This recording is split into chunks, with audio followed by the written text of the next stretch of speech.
خداوند میں آپ سب کی سلامتی ہو۔ عزیزو، کتنی خوشی کی مبارکباد ہے ہم سب کے لیے کہ پھر ہم 2021 کے کرسمس سیزن میں قدم رکھ چکے ہیں۔ خدا کے فضل سے ہمارے کلام کے مطابق یوحنا رسول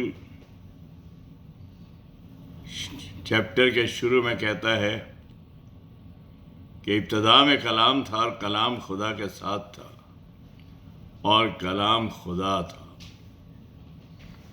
اور 14ویں آیت کے اندر کہتا ہے کلام مجسم ہوا۔ یوحنا 1:1-18 اور یوحنا 1:18 میں لکھا ہے، خدا کو کسی نے کبھی نہیں دیکھا، اکلوتا بیٹا جو باپ کی گود میں ہے اسی نے ظاہر کیا۔ یعنی ابتدا میں کلام تھا اور وہ کلام جو تھا خدا تھا، اور وہی جسم لے کر فضل اور سچائی سے معمور ہو کر ہمارے درمیان آ گیا۔ یعنی خدا خود جسم لے کر اس دنیا میں آ گیا۔ اولڈ ٹیسٹمنٹ میں خدا کہتا ہے موسیٰ سے، وہ جھاڑی کی طرف جب آگ لگ رہی تھی تو موسیٰ سے کہتا ہے کہ پیر سے جوتی اتار، کیونکہ جس جگہ تو کھڑا ہے وہ پاک ہے۔ اور اسے یہ بھی کہا، وہ دیکھنا چاہتا تھا خدا کو، اس نے کہا نہیں،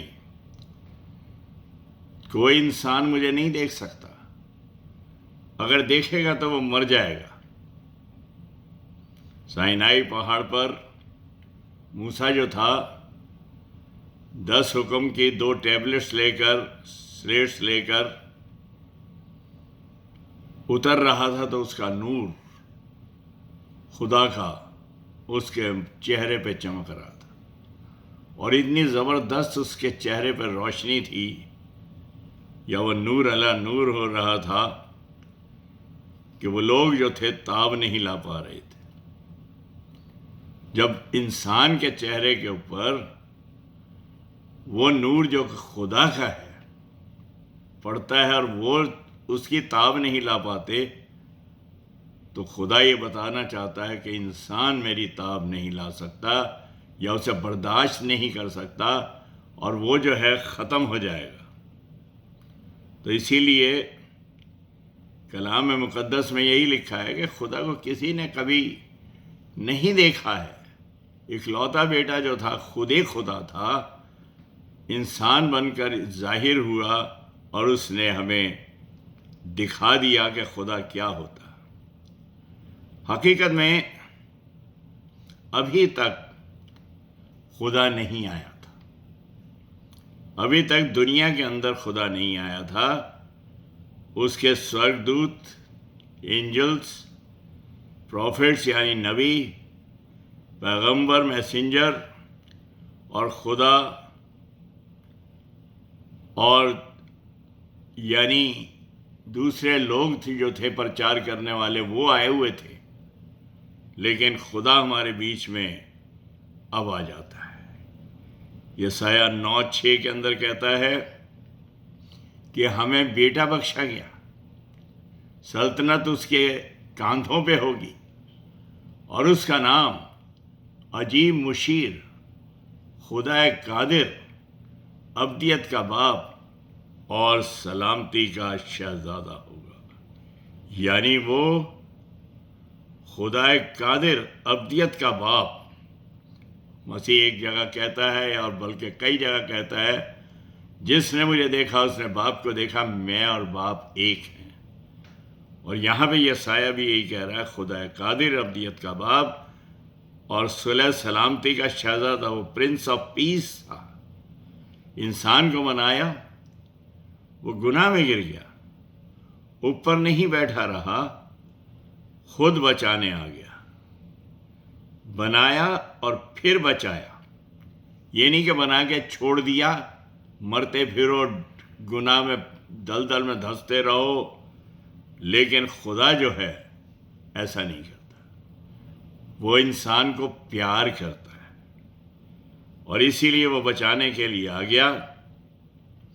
ایک چھوٹا لڑکا تھا یورپ کے اندر، اس کے گھر کے آگے لیک تھی، جھیل تھی، اور اس کا بڑا ہی شوق تھا کہ وہ تیرتا تھا اس کے اندر، لیکن اس نے سوچا کہ میں ایک چھوٹی سی کشتی بناتا ہوں۔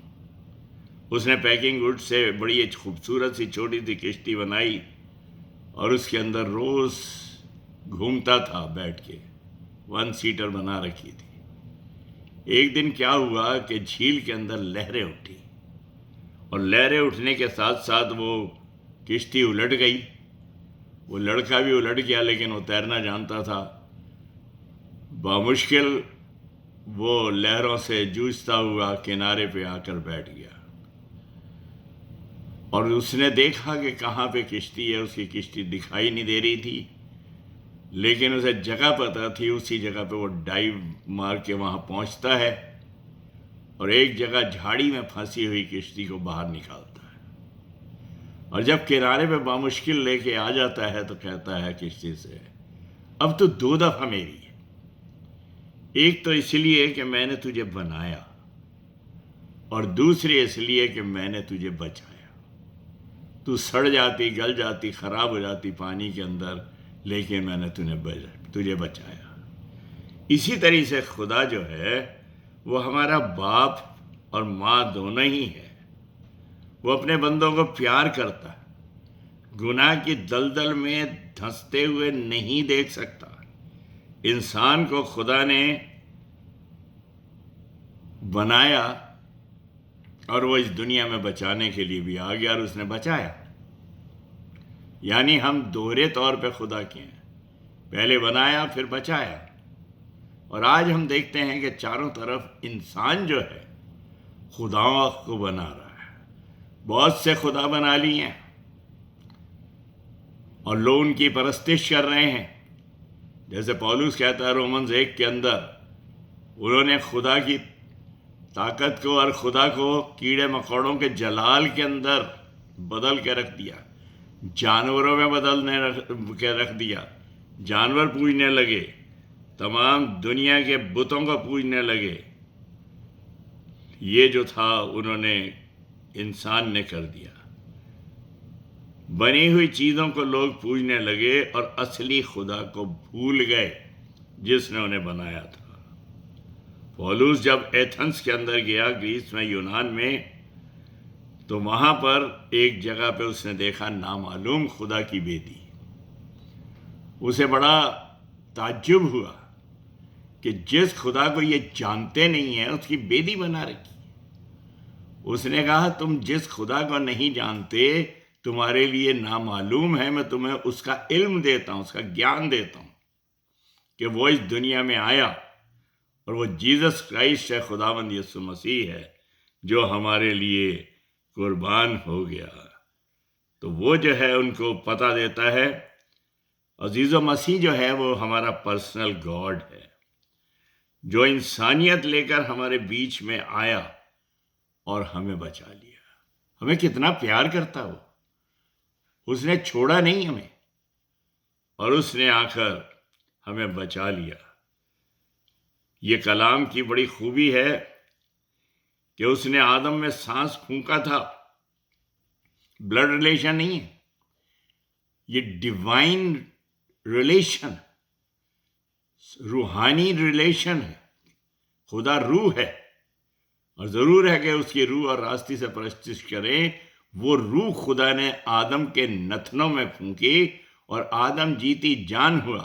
تو یعنی ہمارا خدا سے تعلق جو ہے روح کا تعلق ہے، اسپرچل ریلیشن ہے ہمارا، اور ہم جو ہیں اس سے اس طریقے سے جڑے ہوئے ہیں، اور وہ ہمیں بچانے کے لیے آ گیا۔ ہمارا روحانی ریلیشن ہے۔ سیویئر جو ہے وہ سینرز کے لیے، مکتی داتا جو ہے یا زندگی کا داتا جو ہے وہ گنہگاروں کے لیے ہے۔ ڈاکٹر جو ہے وہ پیشنٹ کے لیے ہوتا ہے، اسی طریقے سے ڈیونٹی جو ہے وہ ہیومنٹی کا جامہ پہنتی ہے. کامل خدا تھا اور کامل انسان بھی تھا. خدا جو ہے انسان کا جسم لے کر اس دنیا میں آیا. خدا انسان نہیں بن گیا، وہ خدا ہی تھا لیکن جسم انسانیت کا لیا اور وہ ہمارے بیچ میں رہا اور مصلوب ہوا اور ہمیں وہ زندگی دی جس میں موت کا قبضہ نہیں ہوتا. وہ پرفیکٹ گاڈ تھا، کامل خدا تھا اور کامل انسان تھا. اور آسمان جو ہے خدا کا تخت ہے، زمین چوکی. خدا زمین پر آ گیا، یہ بڑی بات. کئی دفعہ ہم کہتے ہیں کہ چاند کے اوپر سب سے پہلے نیل آرمسٹرانگ جو تھا امریکہ کا وہ اترا. یہ بڑی بات نہیں ہے کہ وہ نیل آرمسٹرانگ چاند پہ اترا. اس سے بڑی بات یہ ہے کہ خدا جسم لے کر انسان بن کر اس دنیا کے اندر جو اس کے پیروں کی چوکی، تخت جو ہے خدا کا آسمانی، آسمان پر ہے، وہ زمین پر آ گیا. یہ بہت بڑی بات ہے. اور اسی لیے کلام کے اندر ہم دیکھتے ہیں کہ یہ ہمارے لیے بڑا دن کہلاتا ہے. وہ چرنی میں آ گیا مکتی دینے کے لیے. اور یہاں پر یوحنا اسی لیے کہتا ہے خدا کو کسی نے کبھی نہیں دیکھا، اب تک خدا کوئی دکھائی نہیں دیا، کوئی دنیا کے اندر دکھائی نہیں دیا. اکلوتا بیٹا جو باپ کی گود میں یعنی خداوند یسوع مسیح نے ہم پہ ظاہر کر دیا. وہ ایک لیمیٹڈ فارم میں، سیمت فارم میں تو تھا لیکن بہت پاورفل تھا. جیسے ایٹم بم بنا لیا جاتا ہے، ایک لیمیٹڈ فارم میں ہوتا ہے لیکن جو اس کی ویلوسٹی یا اس کی پاور ہوتی ہے وہ اتنی زبردست ہوتی ہے کہ میلوں تک تباہی مچا دیتا ہے. اتنا چھوٹا سا بم بھی اگر ہوگا یا راکٹ ہوگا. اسی طریقے سے خداوند یسوع مسیح جسم کے اندر تو ایک سیما میں نظر آ رہا تھا لیکن اس کے اندر جو طاقت تھی وہ خدا کی طاقت تھی جو کہ سڑی ہوئی لاش کے اندر بھی زندگی ڈال سکتا ہے، جو کہ پانی میں بھی چل کے دکھا سکتا ہے، کوڑیوں کو پاک صاف کر سکتا ہے، اندھوں کو آنکھیں دیکھ سکتا ہے، اور ہر طرح سے 5000 کو کھلانا، 4000 کو کھلانا یہ خدا اپنی قدرت سے کر سکتا ہے. یہ زبردست کلام ہے جو کہ بتاتا ہے ہمیں کہ خدا خود انسان بن کر اس دنیا میں آ گیا. سو عزیزو، جس خوشی کے اندر ہم کرسمس سیزن کے اوپر شامل ہیں وہ یہی ہے کہ خداوند جو مکتی داتا ہے اس دنیا کے اندر گنہگاروں کے لیے انسان بن کے آ گیا اور ہمارے لیے وہ چرنی میں پیدا ہوا، بڑا ہوا، قربان ہوا اور مردوں میں سے جی اٹھا. اور جی اٹھنے کے بعد اس نے یہی کہا کہ جو کوئی مجھ پر ایمان رکھتا ہے کہ وہ مر جائے تو بھی زندہ رہے گا، اور جو زندہ ہر مجھ پر ایمان رکھتا ہے عبدالآباد کبھی نہ مرے گا. آپ سب کو خدا جو ہے صحیح سلامتی سے رکھے، اور اگر اس کا فضل ہوگا تو ہم کرسمس کے دن کو بھی دیکھیں گے، اور اگر اس کا اور بھی فضل ہوگا تو نئے سال میں بھی قدم مار کر نئی امنگ کے ساتھ ہم خدا کی گواہی دیں گے. آئیے ہم چھوٹی سی دعا میں شامل ہوں. مہربان خداوند، تیرا لاکھ لاکھ شکر کرتے ہیں کہ تو نے یہ موقع دیا کہ ہم تیرے سیزن کے اندر، بڑے دن کی خوشی کے اندر شامل ہونے کے لیے اس مہینے میں قدم مار چکے ہیں. تو آئے خداوند ہمیں طاقت دینا، صحیح سلامتی سے رکھنا، تاکہ ہم روحانی طور پر اس میں شامل ہوں اور ہمیشہ کی زندگی کے وارث ہوں. تیرے ہی نام میں یہ مانگتے ہیں، آمین.